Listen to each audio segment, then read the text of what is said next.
కాళేశ్వరం సరస్వతి పుష్కరాల యాప్ మరియు వెబ్ పోర్టల్ను మంత్రి శ్రీధర్ బాబు కొండా సురేఖ ప్రారంభించారు. మే 15 నుంచి 26 వరకు తెలంగాణలోని భూపాలపల్లి జిల్లా కాళేశ్వరంలో సరస్వతి పుష్కరాలు జరగనున్నాయి. ఇక పుష్కరాల ఏర్పాట్ల వివరాలను తెలిపేందుకు పోర్టల్ సహాయపడుతుందని మంత్రులు తెలియజేశారు. సాంస్కృతిక కార్యక్రమాలు అనేవన్నీ కూడా అడుగంటిపోయినాయి. వాళ్ళకి ఎప్పుడు కూడా అవకాశం ఇచ్చిన సందర్భాలు లేవు.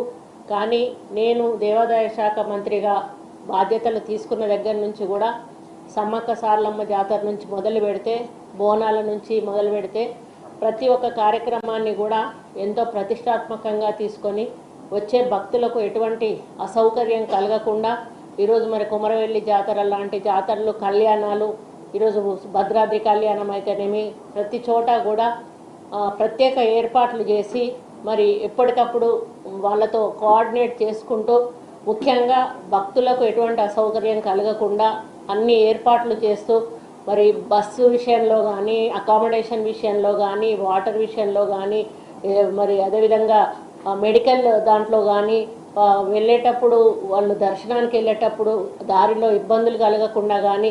ఇంతకుముందే మంత్రి గారు చెప్పినట్టు 17 అడుగుల ఏకశిల సరస్వతి అమ్మవారి రాతి విగ్రహాన్ని ఏర్పాటు చేయబోతా ఉన్నారు.